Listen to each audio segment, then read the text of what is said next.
There we go. All done. It was late in the evening, and Rita had just finished changing Lily into a fresh diaper. The first step of getting her baby ready for bed. She followed up by blowing a big wet raspberry on her tummy, prompting for an excited giggle from the infant. Although most babies resented in being put to bed, Lily had an odd fondness of her bedtime. It was comforting to have Mommy and sometimes Daddy button her up in a snug little onesie and tuck her into her crib, where she would shut her eyes, leave all of her troubles behind, not that the infant had many troubles to begin with, and dirt off of the until a peaceful slumber.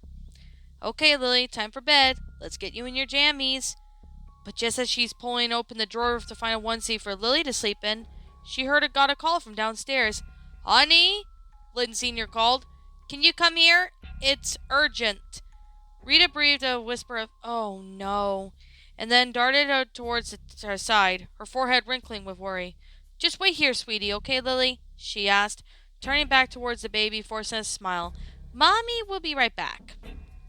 With that, Rita turned and walked out of the room, wringing her hands. Babies can be remarkable perspective when it comes to disconcerting your emotions, even when you're trying to hide them. Lily naturally was no exception. She could practically feel Rita's distress and unease radiating off of her body, and she shuddered to think what could possibly be the source of it. If there was something out there that would scare Mommy and Daddy, what possible chance did she stand?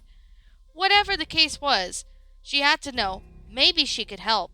At the very least, once she found out what the problem was, she could go back upstairs and tell Lori was the big and strong. She'd be able to do something. Showing remarkable dexterity for her age, Lily climbed down from the changing table and carefully lowered herself onto the floor.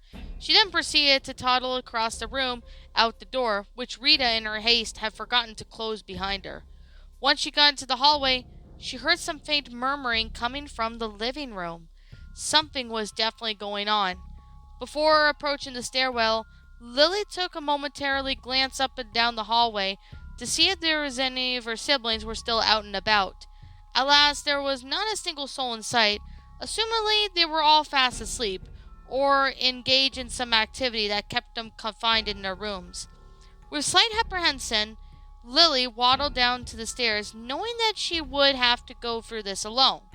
In the past month or so, Lily had taught herself how to climb down the stairs.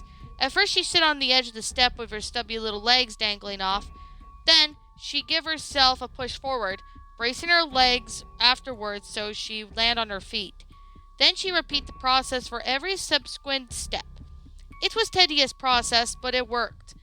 As Lily descended to the stairs, a loud sound coming from the living room grew clearer and clearer. Once she got a quarter way down the stairs, she was able to pick up a third sound. In addition to Mommy and Daddy's voices, an ugly sound, an ungodly, sickening, gurgly sound. It sounded like that Lori had made when she got sick in the car. Lily felt the pain of fear in her pudgy little tummy, but forced herself to soldier on. About halfway down the stairs, Lily decided to take a glance down to the bars of the handrail. She saw her parents standing side by side in the center of the room, trembling, with her hands clasped in front of them. That gurgling sound was coming from directly in front of them, getting louder by the second. As soon as she neared the foot of the stairs, Lily decided to take another peek.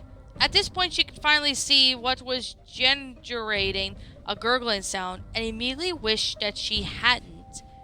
In the center of the room was a large, amorphous, blob-like beast made of mud, purple sludge, and debris, with a mouth that looked up half its body, 2 pinholes for nostrils, and 2 pupilless red eyes right on the center of its forehead. It was tall enough to graze through the ceiling, wide enough to wake up and take up entire space of the sofa and TV, and every errant movement would topple a piece of furniture or knock a picture frame onto the floor. 2 lumpy, gunky appendages stretched out for several feet from its body, and that gurgling sound was its voice. "Hungry!" roared the monster. "More Jag starving! More Jag money!" Lily gasped, freezing in her place. She heard of that name several times. As a matter of fact, It often came up in conversations between Mommy and Daddy, and they always seemed to get nervous or upset whenever they mentioned him. They talk about how they would love to play More Jag every month, or else More Jag would get angry and take the house away. Lily feared that this More Jag was a real threat, but she never imagined seeing him with her own eyes. Just calm down, More Jag, stammered Lynn Sr. We have plenty of money for you. Lynn Sr., shivering, pulled his wallet out of his pocket, held it upside down, and emptied it into More Jag's mouth. More Jag greedily gobbled up the bills and coins that came raining down, and then licked its chops with its giant, flastering, plus-filled tongue, leaving a trail of slime on its upper lip. More Jag still hungry, boomed More Jag. You pay More Jag too. He added, pointing his arms in Rita's direction, and Rita recoiled away from the beast and clutched her purse against her chest. More Jag, please, cried Rita. I don't have very much at all. I have Lynn Sr. clasped his hands over his shuddering shoulder. Rita, just do what he says, he choked out. Rita lets out a tiny whimper, dug into her purse, and pulled out her wallet, holding aloft. Before she could pull any money, More Jag stuck out his tongue, wrapped it tight around the wallet, pulled it into an enormous mouth, and then swallowed it whole. You say you don't have much, so More Jag just take all of it. But that's not fair, cried Rita, holding back tears. My credit card and driver's license were all in that. Not More Jag's problem. With a contemptuous snort, the huge loathsome creature started slithering towards the door, content with the payment received. However, when it was just starting to reach downwards towards the doorknob, it paused. Wait, what that? More Jag twisted his head back and forth, sniffing the air. More Jag smells something. Lily gulped, frozen in place. It occurred to her that while she had just figured out the relatively simple way to get down the stairs, getting up the stairs was another story. All she could do was just curl herself up into a ball and pray whatever More Jag was smelling wasn't her. Smell like. With remarkable agility, More Jag swung his entire body around the face of the stairwell, causing Lily to yelp out of shock. Smell like baby! Rita and Lynn Sr. gasped and turned their way towards the stairway, mortified to see their youngest child cowering before the monster. Lily, what are you doing here? Cried Rita. Mommy told you to stay upstairs and wait for her. More Jag's nostrils flared, and glowing red eyes locked into the infant as he moved into the position. The monster's overpowering stench had seared Lily's eyes and nostrils, causing dribbles of mucus to start leaking out of both. If that wasn't enough, Rita's words caused a pang of guilt to start swelling in Lily's heart. It occurred to her that she shouldn't be in this position. If only she had listened to her mommy. You have a new baby and not tell More Jag? Roared More Jag. We're so sorry, cried Lynn Sr.